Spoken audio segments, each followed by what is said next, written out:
سے یہ بات ثابت ہوتی ہے کہ یزید پلید نے جو امام حسین علیہ السلام کو شہید کروایا اور اسی لیے اس نے دین کو تباہ و برباد کیا، اسلامی قدریں پامال کی۔ یہ حدیث میں نے آپ کو کوئی 10 ریفرنس کے ساتھ دی ہے، آپ کہتے ہیں کہ کوئی ایک حوالہ نہیں ملتا، اور اسی حدیث کو حضرت ابو ذر غفاری رضی اللہ تعالی عنہ نے بھی روایت کیا ہے، جس کو امام ابن ابی شیبہ اپنی المصنف میں لے کے آئے۔ حدیث کی سب سے بڑی کتاب ہے، 40,000 سے زائد اس میں حدیث ہیں۔ اس کی جلد نمبر 7 ہے، صفحہ نمبر 260، اور حدیث کا نمبر ہے 35,877۔ امام بہقی دلائل النبوت میں لے کے آئے، جلد نمبر 4، صفحہ نمبر 467۔ حضرت ابو ذر روایت کرتے کہ انی سمیت رسول اللہ صلی اللہ علیہ وآلہ وسلم یقول اول من یبدل سنتی رجل من بنی امیہ وفی بعض الاخبار مفصل یقال له یزید، کہ آقا علیہ السلام نے فرمایا کہ میری امت میں سب سے پہلے جو میری سنت کو تبدیل کرے گا، اس پر حملہ کرے گا، وہ بنو امیہ کا ایک بندہ ہوگا اور اس کا نام یزید ہوگا، اور بے شمار دیگر کتب میں تفصیل اس کی موجود ہے، اور اس پہ مفسرین نے لکھا ہے، امام زرقانی سے لے کے امام ابن حجر اسقلانی تک، اور بلکہ امام ابن جوزی تک سب نے لکھا ہے کہ اس میں یزید نے جو امام حسین علیہ السلام کی شہادت کا آرڈر جاری کیا تھا آقا علیہ السلام کا، اس طرف اشارہ ہے۔ یہ اہل سنت کے ائمہ اور محدثین، ان کے میں آپ کو حوالے دے رہا ہوں، ریفرنسز دے رہا ہوں۔ آپ کہتے ہیں کہ یزید نے کوئی حکم جاری نہیں کیا تھا، میں اس کی ڈیٹیل نہیں دے رہا آپ کو، ورنہ اس پہ 2-2.5 گھنٹے لگ سکتے ہیں۔ میں صرف وہ روایات دے رہا ہوں تاکہ چھوٹا کلپ بنے، لوگوں تک میسج پہنچ جائے، لیکن بات اتھینٹک اور سیکھا ہو، ورنہ ڈیٹیل میں چلا گیا تو 2-2.5 گھنٹے چاہیے۔ اور یہ جو کثرت کے ساتھ حدیث ملتی ہے، سیاستہ بری پڑی ہے، حضور نے فرمایا ہلاک حاضر امت، میری یہ امت ہلاک ہو جائے گی قریش کے لونڈوں کے ہاتھوں سے، اس پہ بھی جس کو امام بخاری اپنی صحیح میں جلد نمبر 1 صفحہ نمبر 509 میں لے کے آئے، جلد نمبر 2 صفحہ نمبر 1046، مستدرک حاکم میں جلد نمبر 4 صفحہ نمبر 526 527، امام طبرانی اس کو معجم الصغیر میں جلد نمبر 1 صفحہ نمبر 335، امام محمد طیالسی اپنی مسند میں جلد نمبر 1 صفحہ نمبر 327، اس کو امام دیلمی اپنی مسند الفردوس میں جلد نمبر 4 صفحہ نمبر 346، امام احمد بن حنبل اپنی مسند میں جلد نمبر 2 صفحہ نمبر 304 485 میں لے کے آئے، امام ابن حبان اپنی صحیح میں جلد نمبر 15 صفحہ نمبر 108، امام بخاری اپنی تاریخ الکبیر جلد نمبر 7 صفحہ نمبر 309، کہ حضور نے فرمایا تھا کہ میری امت ہلاک ہو جائے گی، کن سے؟ قریش کے بنو امیہ کے لونڈوں کی حکومت سے، اور اس پہ مفسرین نے لکھا ہے کہ وہ یزید پلید کی حکومت تھی۔ آپ کہتے ہیں حوالہ جس نے امام حسین علیہ السلام کو شہید کیا، میں کیٹاگوریکلی وہی ریفرنسز دے رہا ہوں جس میں مفسرین نے یزید کا نام لے کے امام حسین علیہ السلام کے قتل کا اس کو ذمہ دار ٹھہرایا ہے، میں وہ باتیں آپ کو بتا رہا ہوں۔ اس لیے حضرت ابو ہریرہ رضی اللہ تعالیٰ عنہ یہ 60 ہجری کے شروع سے پناہ مانگا کرتے تھے، اعوذ باللہ من غاسۃ و امارۃ الصبیان، علماء پناہ مانگتا ہوں 60 ہجری کی ابتدا سے اور لونڈوں کی امارت سے۔ اس کو فتح الباری جلد نمبر 1 صفحہ نمبر 216 میں لے کے آئے۔ تو اس کا مطلب ہے وہ پناہ مانگا کرتے تھے کہ یزید پلید ہوگا جو امام حسین علیہ السلام کو شہید کرے گا۔ اس کی روایات موجود ہے، مفسرین نے، مجددین نے، مورخین نے، محدثین نے بیان کیا۔ آپ کہتے ہیں کوئی حوالہ نہیں ملتا،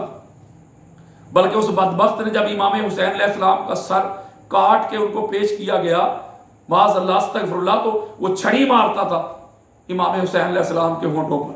ایک روایت میں ابو برزہ رضی اللہ تعالیٰ عنہ کھڑے ہو گئے کہ شرم کر، جن ہونٹوں پہ تو چھڑی مار رہا ہے، میں نے خود دیکھا آقا علیہ السلام ان ہونٹوں کو چوما کرتے تھے۔ تو کہتا ہے یزید نے کوئی حکم نہیں دیا، اس کا قصور نہیں تھا، بلکہ اس نے کہا تھا آج میرے بڑے زندہ ہوتے تو دیکھتے کہ میں نے بدر اور احد کا بدلہ لے لیا، ساری زندگی تو اس کے بڑے اسلام کے خلاف لڑتے رہے، اس لیے تو وہ کہہ رہے آج میرے بڑے زندہ ہوتے تو دیکھتے کہ میں نے بدر اور احد کا بدلہ لے لیا۔ اس نے آرڈر جاری کیا، کیٹاگوریکلی آرڈر جاری کیا۔ آپ کہتے ہیں مفتی صاحب کہ اس نے آرڈر جاری نہیں کیا، اور پاک بیویوں کو نہیں اس نے کہا تھا دربار میں کہ اللہ نے معاذ اللہ تم کو شکست دی ہے؟ اگر وہ اس کا ذمہ دار نہیں تھا، آرڈر جاری نہیں کیا تھا، تو پکڑ کے لٹکاتا نا، جو مختار سقفی نے لٹکائے ہیں بعد میں، تو پھر ہم مانتے بھائی ٹھیک ہے، آپ کہہ رہے ہیں مفتی صاحب منیب الرحمان صاحب یزید کا کوئی قصور نہیں تھا، اس نے کوئی آرڈر جاری نہیں کیا تھا، کوئی حکم نہیں دیا تھا، بلکہ وہ تو جہاں بھی بات کرتا ہے یہی کہتا ہے۔ اور پھر ائمہ محدثین کا موقف کیا ہے؟ امام ابن جوزی نے پوری ایک کتاب لکھی ہے کہ یزید پلید جو ہے اس نے امام حسین علیہ السلام کو شہید کروایا۔ امام ابن جوزی کی بات کر رہا ہوں، اگر پڑھنی آتی ہے تو، اور اس کی تائید کی علامہ ابن تیمیہ نے، علامہ ابن قیم نے، امام ابن جوزی کی کتاب کی۔ اور میں بتانا چاہتا ہوں آج کل یہ سعودی عرب کے ریال کھانے والے جو اہل حدیث ہیں لوگ اس طرح ڈیفینڈر بن گئے ہیں یزید پلید کے، بلکہ اوپر جائیں اپنے بڑوں کو پڑھیں تو سب سے زیادہ یزید پلید کی مخالفت انہوں نے کی تھی، اس کی حکومت کو باطل کہا تھا اور امام حسین علیہ السلام کا قاتل کہا تھا یزید پلید کو۔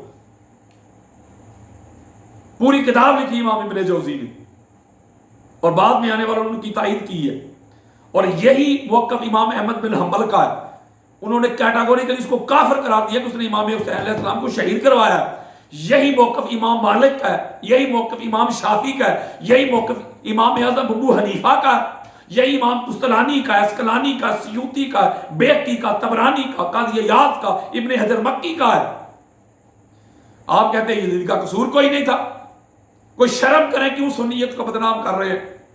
جگہ جگہ جاتا ہوں میں، ہر جگہ جاتا ہوں میں، سوالات لوگ کرتے ہیں، میں جا کے آگے ڈیفینڈ کرتا ہوں، دنیا کو بتاتا ہوں خدا را کسی ملا ملوانے کو دیکھ کے سنیت پہ معیار قائم نہ کریں، سنیت کو پڑھیں، یہ اس کا مسلک، یہ ویژن، یہ تھاٹ کیا ہے، اس کے بڑے کیا کہہ گئے۔ آپ نے جو رہی صحیح کسر تھی آپ نے پوری کر دی ہے۔ میں مفتی صاحب آپ کو مشورہ دیتا ہوں کہ خدا را اب ہٹ درمی نہ کیجئے گا، جب موقف جان لیا، آپ کے نالج میں، فہم و ادراک میں آ گیا، تو فوراً معذرت کریں اور بیان جاری کریں، معافی مانگیں، مجھے پتا نہیں تھا تو لہذا میں معافی مانگتا ہوں۔ اس میں آپ کا کچھ نہیں جائے گا، آپ چھوٹے نہیں بن جائیں گے، بلکہ